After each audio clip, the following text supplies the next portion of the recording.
रोज एक नई कहानी देखने के लिए चैनल को सब्सक्राइब करें और बेल आइकन दबाना ना भूलें। रुचि एक बहुत ही खुश मिजाज लड़की थी, लेकिन वहीं दूसरी तरफ रुचि की सास जानकी बहुत ही सख्त और सीरियस मिजाज लड़की थी। जानकी अगर घर में होती तो रुचि की एक चू तक की आवाज नहीं आती। ऐसे ही एक दिन रुचि फोन पर अपनी सहेली से बात कर रही थी। यार मैं क्या करूं, अपनी सास का जब देखो इतनी सीरियस मूड में रहती है। ऐसा लगता है कि अभी अभी आईसीयू से आई है। ना खुद कुछ बोलती है और ना ही घर में किसी को कुछ कहने देती है। चिल कर यार, तो इतनी टेंशन क्यों ले रही है। सास तो बनी ही इसलिए होती है कि बहू को थोड़ा हड़का कर रखे, और तू है कि खामखा डरती भी है। इतना नहीं डरना चाहिए किसी को। तू जानती नहीं है मेरी सास को। अरे वो जो पटना में मेरी बुआ रहती है ना, उनसे भी ज्यादा सीरियस रहती है मेरी सास तो। मैं तो अपनी सास की वजह से ना एक रील भी नहीं बना पाती हूँ। यार इतना भी क्या सीरियस होना। एक काम किया करना, जब सास घर से बाहर जाए तब आराम से जो करना हो वो कर लिया कर। तब कौन देखने आ रहा है तुझे। यार मुझे तो ना कुछ समझ में नहीं आता कि करूँ तो क्या करूँ अपनी सास का। चल रखती हूँ, पता नहीं कब मेरी सास मुंह उठाकर वापस आ जाए। इससे तो अच्छा है कि मैं ही जाती हूँ। रुचि फोन पर गाने सुनते हुए रसोई में काम करने लगती है। तभी वहाँ जानकी आती है और अपनी बहू को गाने सुनते देखकर जानकी को बहुत गुस्सा आता है। बहू ये क्या है, बिना गाना सुने तुझसे कोई काम नहीं होता है क्या। चल जल्दी से अपना गाना बंद कर, वरना मैं तुझे बंद कर दूंगी। माँ जी बस थोड़ी देर गाना सुनने दीजिए ना, पूरा काम खत्म ही होने वाला है। जैसे ही काम खत्म हो जाएगा मैं खुद ये गाना बंद कर दूंगी। बस अभी रहने दीजिए ना माँ जी।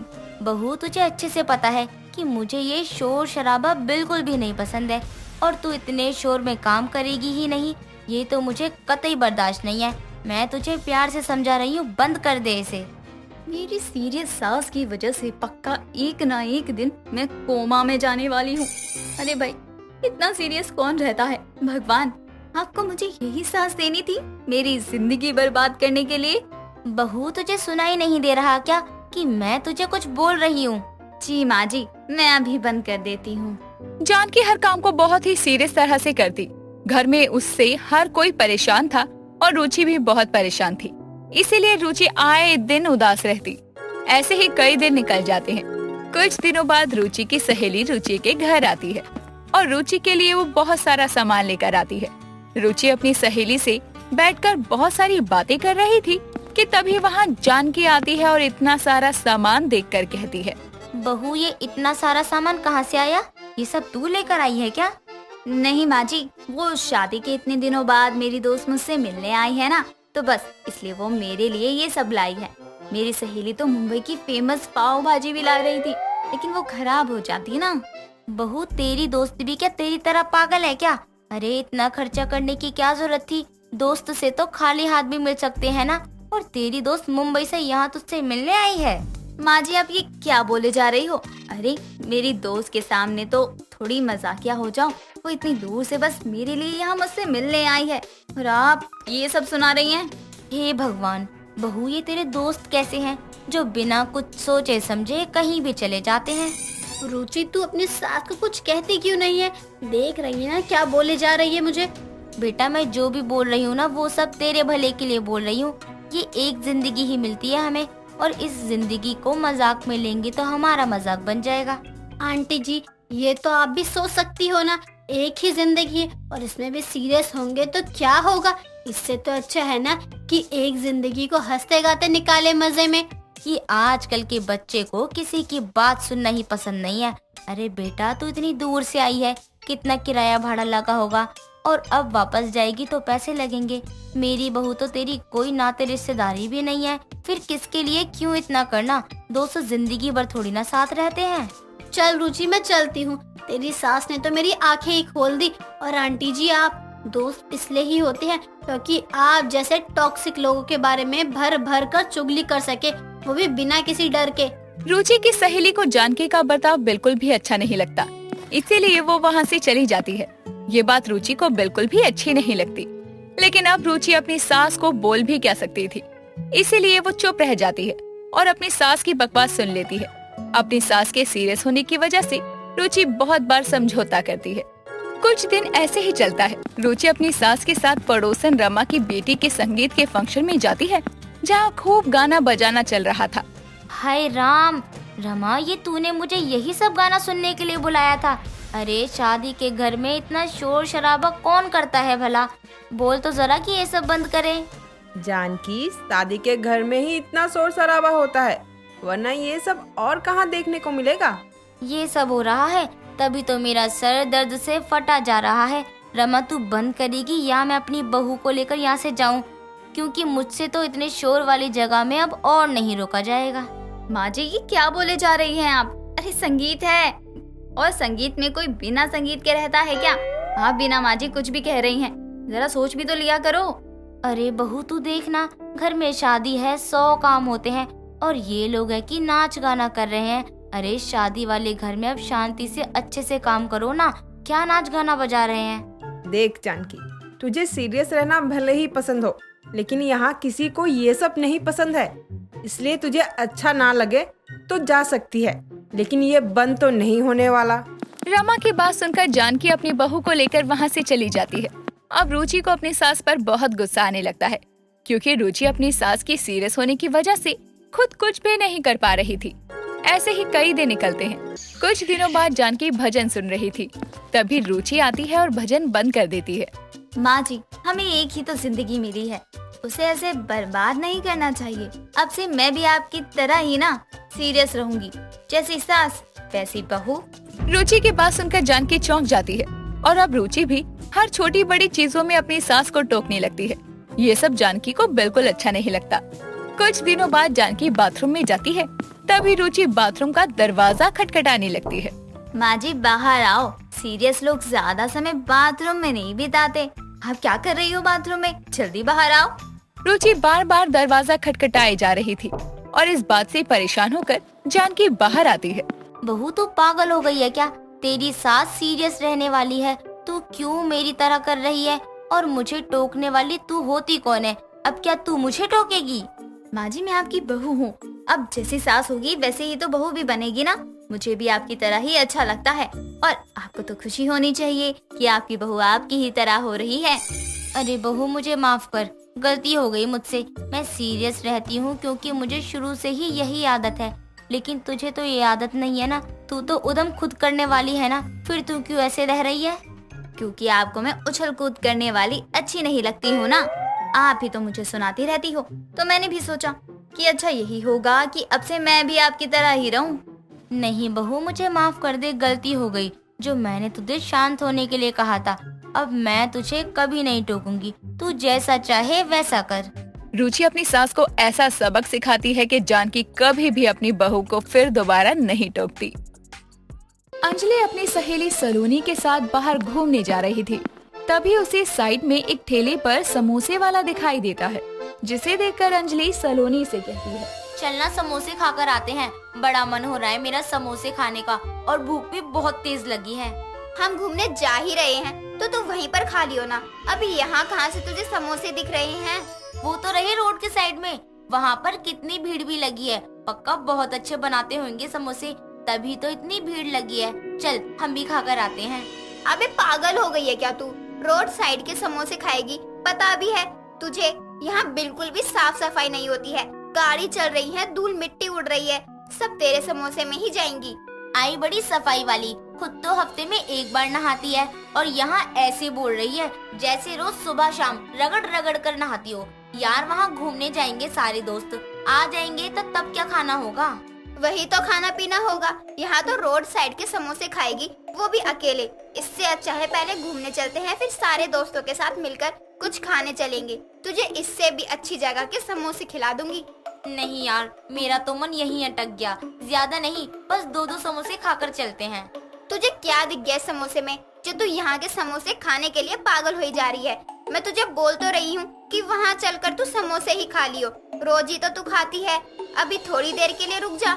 नहीं, अब तो मुझे यहीं के समोसे खाने हैं, तू आ रही है तो आ, नहीं तो मैं अकेले ही खाने जा रही हूँ। इतना बोलकर अंजलि वहाँ से समोसे खाने चली जाती है, लेकिन वहाँ पर समोसे ऐसे ही नहीं बल्कि छोले समोसे थे। अंजलि 2 प्लेट छोले समोसे लगवा लेती है और सलोनी को भी छोले समोसे खिला देती है। दोनों छोले समोसे खा लेते हैं। छोले समोसे खाने के बाद अंजलि कहती है, देखा मैं बोल रही थी ना समोसे अच्छे होंगे, और देख यहाँ तो छोले समोसे थे। अब बता कभी छोले समोसे खाए हैं? मेरा तो मन ही नहीं भरा। आज कुछ नया खाने को मिला, मजा ही आ गया। हाँ तो खा लेना, वैसे भी हम लेट तो हो ही गए हैं, इसलिए खा ले। कभी और घूमने का प्लान बना लेंगे, सबके कॉल आ रहे हैं। मैंने बोल दिया है हम नहीं आ पाएंगे आज। यार सच में तू मेरी सबसे अच्छी दोस्त है। मैं यही सोच रही थी कि मैं और 2-4 प्लेट छोले समोसे खाऊं और तूने बस मेरे लिए वहाँ जाने का प्लान ही कैंसिल कर दिया। आए हाय, अब तो मजा ही आ गया। अंजलि वहाँ पर छोले समोसे और भी खाने लगती है। अंजलि को छोले समोसे इतने ज्यादा अच्छे लगते हैं कि वो वहीं पर बहुत ज्यादा प्लेट छोले समोसे खाती है। दोनों दोस्त खा पी कर वहाँ से अपने घर चली जाती है। लेकिन अंजलि के मुंह पर छोले समोसों का स्वाद चढ़ चुका था, इसीलिए उसे अब छोले समोसे ही खाने का मन करता। वो अपने घर पर छोले समोसे बनाने की कोशिश करने लगती है, लेकिन इस कोशिश में वो पूरा किचन बिखेर देती है। तभी वहाँ उसकी माँ विभा आती है और किचन का हाल देखकर कहती है, हे भगवान, ये क्या कर रखा है तूने मेरे किचन का? आज तक एक पानी का गिलास यहाँ से वहाँ नहीं किया, और आज कौन सा भूत आ गया जो सीधा रसोई में चली गई? माँ मैंने ना थोड़े दिन पहले छोले समोसे खाए थे, बहुत ही अच्छे लग रहे थे। आज भी वही खाने का मन कर रहा था, इसीलिए छोले समोसे बनाने की कोशिश कर रही हूँ, लेकिन बन ही नहीं रहे मुझसे। अरे इतना ही मन हो रहा था तो जहाँ से खाए थे वहीं जाकर दोबारा खा लेती ना। देख रही है क्या सत्यानाश कर दिया तूने मेरे किचन का। इससे अच्छा तो तू कुछ बनाने की कोशिश ही ना करे, वही सही है। माँ आप पहले तो बड़ा बोलती थी कि मुझे खाना बनाना सीखना चाहिए, और अब जब मैं कोशिश कर रही हूँ तो आप चिल्ला रही हो। ये कौन सी बात हुई? कम से कम मेरा साथ तो दो बनाने में। तुझे गैस जलानी तो आती नहीं है, फिर तो छोले समोसे कहाँ से बना लेगी? और ये छोले समोसे क्या होता है? मैंने तो आज तक पनीर समोसा, मैक्रोनी समोसा सुना था, लेकिन ये पहली बार सुन रही हूँ छोले समोसा। मैंने भी उस दिन वहाँ पहली बार ही खाए थे, तभी तो मेरा भी मन कर रहा है। तू ना रहने ही दे, रोज का ही है, आए दिन तेरा मन बदलता रहता है। जिस तरह तूने पूरा किचन गंदा किया है ना, उसी तरह साफ करने में लग जा, क्योंकि मैं नहीं करने वाली।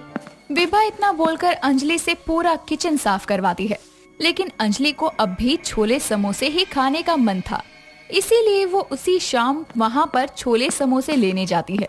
लेकिन पहले तो अंजलि वहाँ जी भर कर समोसे खाती है और फिर घर के लिए भी छोले समोसे पैक करवाती है। घर जाने के बाद अंजलि फिर से छोले समोसे खाने लगती है अपनी माँ के साथ बैठकर। इतने में ही कि अंजलि का भाई समर भी वहाँ पर आता है और अंजलि से छोले समोसे छीनकर खुद खाने लगता है। ये देखकर अंजलि कहती है, माँ देख लो इसे, मैं जब छोले समोसे खा रही थी तो मुझसे इसने छीना क्यों? खुद कुछ लाता तो है नहीं, मुझे कुछ देता भी नहीं है, अब जब मैं लाई हूँ तो मुझसे छीन लिया। हाँ तो क्या हुआ? मुझे लगा कुछ अच्छा ही खा रही होगी, लेकिन ये तो पता नहीं कोई अजीब सी चीज है। ये कुछ अजीब नहीं है, बल्कि ये तो इतने टेस्टी छोले समोसे हैं, तुझे क्या ही पता चलेगा इसका इतना अच्छा स्वाद। तुझे तो फालतू की चीजें ही पसंद आती है ना। हाँ, तुझे भी ना फालतू की चीजें पसंद आती है, तभी तो ये छोले और समोसे खा रही है। ये भी कोई खाने की चीज है, हैं? इससे अच्छा ना छोले भटूरे खा या आलू के समोसे खा, लेकिन तू तो अलग ही दर्जे के खाना खा रही है। तू ही खा, मुझे नहीं खाने छोले समोसे। हाँ तो मैं नहीं आई थी लेने, तूने खुद ही मेरे हाथ से छीना था और अब बुराई कर रहा है। दिक्कत क्या है तेरी? जब इसने तुझसे लिया था तब भी तुझे लड़ाई करनी थी, अब वो दे रहा है तो भी मुंह बना लिया। नहीं खाना तो मैं किचन में रख देती हूँ, दे। अरे माँ कैसी बातें कर रही हो? छोले समोसे और मैं ना खाऊं? लाओ दो। दूसरों से बहस करने से अच्छा है मैं अपने छोले समोसे ही खा लूं। अंजलि को अब छोले समोसे इतने ज्यादा पसंद आने लगे थे कि वो आए दिन यही खाया करती। कई बार तो अंजलि की माँ ने उसे छोले समोसे खाने के लिए रोका भी था, लेकिन अंजलि किसी की बात नहीं सुनती। रोज रोज ये छोले समोसे खाने अब अंजलि की आदत सी बन गई थी। कुछ दिनों बाद अंजलि छोले समोसे खा रही थी कि उसके पेट में अचानक दर्द उठता है। तभी विभा और समर उसे हॉस्पिटल लेकर जाते हैं, जहां चेकअप होता है। चेकअप करने के बाद डॉक्टर विभा को बताते हैं, आपकी बेटी के पेट में मैदा जमा हो गया है, जिससे उसके पेट में गांठ बन गई है। हमें उसका जल्दी ही इलाज शुरू करना होगा, वरना आगे उसे परेशानी हो सकती है। इलाज के बाद मेरी बेटी ठीक तो हो जाएगी ना? कोई खतरे वाली बात तो नहीं है ना? ये सब तो इलाज के बाद ही पता चलेगा। ठीक है, अब जल्दी से इसका इलाज शुरू कर दो। विभा की बात मानकर डॉक्टर अंजलि का इलाज शुरू कर देते हैं। कुछ दिन हॉस्पिटल में रहकर अपना इलाज करवाने के बाद अंजलि ठीक हो जाती है। तभी डॉक्टर अंजलि को बताते हैं। सुनिए, आप शायद कुछ ज्यादा ही मैदा और मसाले वाला खाने लगी थी, इसलिए आज आपकी ये हालत है। जी डॉक्टर साहब, कितनी बार मना कर चुकी हूँ मैं इसे कि मत खा छोले समोसे, लेकिन ये मेरी सुनती ही कहाँ है। अब देख ले क्या हो गया, खाना है तुझे छोले समोसे? आप इतनी बड़ी है और पढ़ी लिखी भी लग रही है, फिर भी आपने ये ना समझी कैसे कर दी?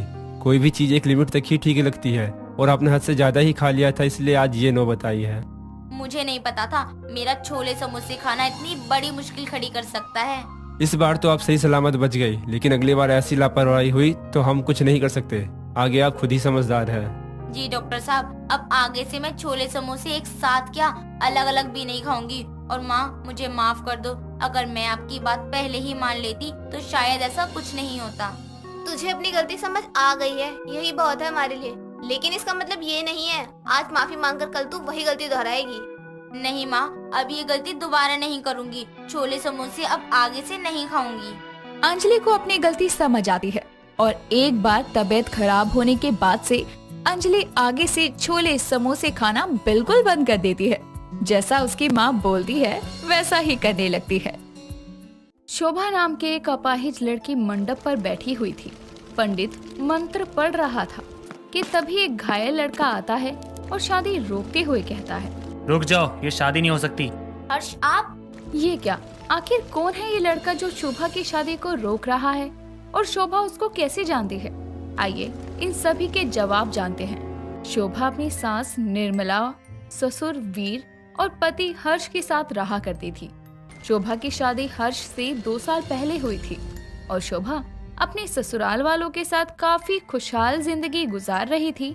और ऐसे ही एक दिन, अजी उठ जाइए, कब तक यूं ही सोते रहेंगे आप? सोने दो ना शोभा, आज तो संडे भी है। अच्छा जी, अगर आज संडे है तो कल क्या है? उसकी ये बात सुनते ही हर्ष तुरंत जाग जाता है और अपने बेड पर बैठकर घड़ी अपने हाथ में लिए बोलता है, अरे हाँ यार, आज तो सैटरडे है। ओह माय गॉड, हे भगवान, आज तो मैं लेट हो गया। इस तरह वो जल्द ही उठकर बाथरूम में नहाने के लिए चला जाता है और थोड़ी देर में नीचे तैयार होकर आता है और सभी के साथ सुबह का ब्रेकफास्ट करके अपने ऑफिस निकल जाता है। तो वहीं निर्मला अपनी बहू से कहती है, बहू, आज हमें दीदी के घर जाना था, लेकिन तेरे बाबूजी की तबीयत ठीक नहीं है ना, इसलिए हम जा नहीं पा रहे हैं। एक काम कर, तू अपनी बुआ सास के घर चली जा, इसी बहाने तेरा उनसे मिलना भी हो जाएगा और रघु की सगाई भी निपट जाएगी। सगाई? देवर जी सगाई कर रहे हैं? उन्होंने तो बताया ही नहीं। मुझे दीदी ने कह दिया था, मैंने तुझे और हर्ष को नहीं बताया क्योंकि मैं जानती हूँ हर्ष छुट्टी नहीं लेगा और जब तक हर्ष नहीं जाएगा तब तक तू कहीं नहीं जाएगी। मम्मी जी, जब आपको पता है मैं उनके बिना कहीं नहीं जाऊंगी तो आप मुझे बोल ही क्यों रही हैं? वो इसलिए क्योंकि जब हर्ष को पता चलेगा कि उसके पिताजी बीमार है तो वो खुद भी तुम्हारे पास आ जाएगा। ठीक है मम्मी जी, मैं उनसे पूछकर बताती हूँ। शोभा अब हर्ष को कॉल करके सारी बात बताती है, जिसके बाद हर्ष कहता है, शोभा, मैं छुट्टी तो नहीं ले पाऊंगा, लेकिन हाँ, हाफ डे लेके तुम्हारे पास यानी बुआ जी के घर आ जाऊंगा, इससे तुम जाओ। इस तरह अब शोभा हर्ष की बात मान लेती है और रेडी होकर अपनी बुआ के घर निकल जाती है। शोभा कार चला रही थी, पर ये क्या, अचानक शोभा की कार का ब्रेक फेल हो जाता है। शोभा कार को बहुत कंट्रोल करने की कोशिश करती है, लेकिन कार उसके कंट्रोल में नहीं आती और शोभा का बुरी तरह से एक्सीडेंट होता है। थोड़ी देर बाद जब शोभा को होश आता है तो वो देखती है कि उसका एक पैर है ही नहीं। ये देखकर शोभा चिल्लाते हुए कहती है, हर्ष। शोभा की आवाज सुनकर हर्ष, निर्मला और वीर तीनों ही उसके पास आते हैं, जहां वो देखते हैं कि शोभा का रो रो कर बुरा हाल है। ये देखकर हर्ष उसे संभालते हुए कहता है, शोभा शांत हो जाओ। हर्ष, हर्ष ये क्या हो गया? मेरा पैर कहाँ गया हर्ष? शोभा, तुम्हारा एक्सीडेंट हो गया था और उस एक्सीडेंट में ना तुम्हारा एक पैर खराब हो गया था। उस पैर की वजह से इन्फेक्शन हो रहा था पूरे शरीर में और वो ज्यादा ना फैले ना, इस कारण तुम्हारा पैर काटना पड़ा। शोभा ये बर्दाश्त नहीं कर पाती कि एक अच्छी खासी लड़की जो हर वक्त इधर उधर कूदती फिरती रहती थी, आज वो अपाहिज हो गई और वो बेहोश हो जाती है। तभी हर्ष डॉक्टर को बुलाता है, जहां डॉक्टर हर्ष से कहता है, मिस्टर हर्ष, इनकी कंडीशन काफी क्रिटिकल है, इसमें इनका खास ध्यान रखना होगा क्योंकि इनको ऐसे झटके लगते रहेंगे। लेकिन क्यों डॉक्टर? वो इसलिए क्योंकि वह अपने अपाहिज होने के सदमे को बर्दाश्त नहीं कर पा रही हैं। जब तक वो इस सच को अपना नहीं लेती हैं कि वो अपना एक पैर खो चुकी हैं, तब तक उनको ऐसे झटके लगते रहेंगे। उनका खास ध्यान देना पड़ेगा, या यूं कहें वो कोमा में भी जा सकती हैं, क्योंकि उनसे ये अपाहिज शब्द बर्दाश्त नहीं हो रहा। अगर सबसे ज्यादा असर किया है तो उनके दिमाग पर असर किया है, बाकी आप तो खुद समझदार हैं। इतना बोलकर डॉक्टर वहाँ से चले जाते हैं और इस तरह अब हर्ष अपनी पत्नी का ख्याल काफी अच्छे से रखता है और बहुत जल्द अब शोभा ठीक होने लगती है। उसकी कंडीशन ठीक होती हुई देखकर डॉक्टर शोभा को डिस्चार्ज करते हैं। इस तरह अब शोभा अपने घर आती है, जहां वो अपने पति हर्ष को देखती है कि वो अपने ऑफिस को छोड़कर उसकी सेवा कर रहा है। ये देखकर उसकी आंखों में आंसू आ जाते हैं। शोभा की आंखों में आंसू देखकर हर्ष कहता है, क्या हुआ शोभा, तुम इस तरह से क्यों रो रही हो? मैं रो नहीं रही हूँ, बल्कि खुशी मना रही हूँ और भगवान को थैंक यू कह रही हूँ कि उन्होंने आपके जैसा पति मुझे दिया। आप मुझे कभी छोड़कर तो नहीं जाएंगे ना?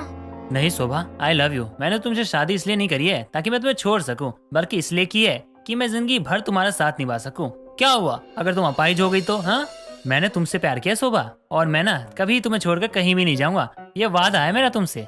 इतना बोलकर हर्ष शोभा को गले से लगा लेता है। थोड़ी देर बाद हर्ष शोभा के लिए खाना लेने जाता है, जहां वो देखता है कि उसके माँ बाबा आपस में शोभा के बारे में कुछ बातें कर रहे थे। शोभा का नाम सुनते ही हर्ष खिड़की के पीछे अपने माँ बाप की बात सुनने लगता है। आखिर बच ही गई ये मनहूस, ना जाने कब मेरे बेटे का पीछा छोड़ेगी। मैंने इसकी कार का ब्रेक फेल ये सोचकर किया कि ये मर जाएगी, लेकिन मरी नहीं। और हमारे बेटे का प्यार तो देखो, जिससे इन्फेक्शन फैलता है उसने उसका वो ही पैर कटवा दिया। मैं तो तुम्हें कह ही रहा था कि हमारे बेटे ने उससे लव मैरिज की है, वो उसको नहीं छोड़ेगा। पता नहीं कैसा काला जादू किया है इस औरत ने मेरे बेटे के ऊपर। मैंने अपने बेटे के लिए इतनी अमीर लड़कियों के रिश्ते देखे थे, लेकिन जब हर्ष इससे शादी करके आया तो मेरे तो सारे सपने चूर चूर हो गए। अरे मैंने चाहा ही क्या था, बस अपने बेटे की शादी खुद की पसंद से करवाना चाहती थी मैं। बस वीर जी, अब बहुत हो गया। अब मुझसे ये अच्छा बनने का नाटक नहीं होता। करना होगा, जब तक हर्ष उसे खुद नहीं छोड़ देता तब तक तुम्हें ये नाटक करना होगा। और ये बेहुदा प्लान तुम्हारा ही था ना? पहले तो अच्छी खासी थी, लेकिन अब झेलो उस अपाहिज को। और हाँ, मुझे नहीं लगता कि हर्ष कभी छोड़ेगा शोभा को। वो दोनों आपस में ये सब बातें कर ही रहे थे कि तभी वहीं दूसरी तरफ ये सब कुछ हर्ष सुन लेता है। ये सब सुनने के बाद उसके पैरों तले जमीन खिसक जाती है और वो ठान लेता है कि अपने माँ बाप को वो अरेस्ट करवा कर ही दम लेगा। वो पुलिस को कॉल करने जा ही रहा था कि तभी गलती से उसका हाथ पास के रखे एक वॉच पर लगता है और वो गिर जाता है। कुछ गिरने की आवाज सुनकर वीर और निर्मला बाहर आते हैं और अपनी बेटी को देख लेते हैं। उनको पता चल चुका था कि उनके बेटी ने सब कुछ सुन लिया है और फिर उन दोनों ने हर्ष को शोभा को छोड़ने को कहा, लेकिन सबूत इकट्ठा करने में हमारा हर्ष भी कम नहीं था और तुरंत वो अपने फोन की रिकॉर्डिंग ऑन करता है। जिसके बाद आप दोनों ने ऐसा क्यों किया? उसका ये सवाल सुनकर वीर और निर्मला हंसते हुए सब बता देते हैं। उनकी बात सुनकर हर्ष कहता है, मैं शोभा को हरगिज नहीं छोड़ूंगा। इतना बोलकर हर्ष वहाँ से बाहर चला जाता है। शाम होती है लेकिन हर्ष नहीं आता। ये देखकर शोभा अपनी सास को बुलाती है और उससे कहती है, मम्मी जी, हर्ष जी दोपहर में खाना लेने गए थे, लेकिन वो अब तक नहीं आए। बहू, उसको मैंने ही बाहर भेजा है। वो दोनों आपस में बातें कर ही रहे थे कि तभी वीर एक लाश को अपने साथ लाता है, जिसके हाथ में हर्ष की घड़ी थी। चेहरा सफेद कपड़े से ढका था। ये सब देखकर सभी को समझ आता है कि हर्ष अब इस दुनिया में नहीं है। बेचारी शोभा अपने अपाहिज पने से अब तक उभर नहीं पाई थी कि उसे एक और झटका लगता है। थोड़ी देर बाद हर्ष का अंतिम संस्कार हो जाता है। ऐसे ही समय गुजरता है और एक दिन, बहू, हम चाहते हैं कि तू दूसरी शादी कर ले। हमारे बेटे के जाने के बाद ये घर बहुत सूना सा लग रहा है और अब हम भी गांव जा रहे हैं। तेरा ख्याल कौन रखेगा? इसलिए तेरे बाबूजी ने और मैंने मिलकर ये दूसरी शादी का फैसला लिया है। पर मम्मी जी, मैं शादी नहीं कर सकती। आप तो जानती है ना मैं हर्ष जी से कितना प्यार करती हूँ। बेटा, हमने ना सिर्फ तुझे इस घर की बहू समझा है, बल्कि हमने तुझे इस घर की बेटी की तरह प्यार भी दिया है। इसलिए क्या तू अपने माँ बाप की बात नहीं मानेगी? शोभा उनको मना नहीं कर पाती और अपने सास ससुर की बात मान जाती है और बहुत जल्द निर्मला और वीर शोभा के लिए एक लड़का ढूंढ देते हैं। कुछ दिनों बाद अब शोभा की शादी का दिन आता है और शोभा मंडप पर बैठी हुई थी। पंडित मंत्र पढ़ रहा था कि तभी घायल हर्ष आता है और शादी रोकते हुए कहता है, रुक जाओ, ये शादी नहीं हो सकती। हर्ष आप जिंदा हैं? हाँ मैं शोभा, मैं जिंदा हूँ। और जिस गिरे हुए इंसान की तुम बात मान रही हो ना, वो तो तुम्हें मारना चाहते थे। हर्ष ये आप क्या बोल रहे हैं? आप जिसके बारे में बोल रहे हैं वो आपके माँ बाबा हैं। माँ बाबा नहीं, कसाई है ये दोनों। इतना बोलकर अब हर्ष फोन की वो रिकॉर्डिंग सभी को सुना देता है। ये सब सुनने के बाद शोभा को अपने सास ससुर से नफरत हो जाती है। अब वो लोग कुछ बोलते उससे पहले ही शोभा हर्ष को कहती है, हर्ष आप इतने घायल हैं, आपके पास ये फोन और आप थे कहाँ? ये जो मेरे माँ बाप है ना, उन्होंने पहले तो मुझे किडनैप करवा लिया। उन्होंने मुझसे मेरा सारा सामान छीन लिया और जब मैं बाहर निकल रहा था ना, तो मैंने देखा कि गुंडे के हाथ में मेरा फोन है। तो मैंने उससे जैसे तैसे करके अपना फोन लिया और सीधा यहाँ भाग कर आ गया। लेकिन अब शोभा मैं आ गया हूँ, मैं तुम्हारी शादी नहीं होने दूंगा क्योंकि पुलिस आती ही होगी। पुलिस का नाम सुनते ही शोभा के सास ससुर शोभा और अपने बेटे से माफी मांगने लगते हैं, लेकिन वो दोनों उनको माफ नहीं करते और थोड़ी देर में पुलिस आती है और उन दोनों को अरेस्ट कर लेती है। इस तरह शोभा की दूसरी शादी नहीं होती और अब वो और हर्ष खुशी खुशी रहते हैं। दोस्तों अगर आपको ये कहानी पसंद आई तो इसे लाइक करें, शेयर करें और कमेंट करके बताएं कि कहानी में आपको सबसे अच्छा क्या लगा।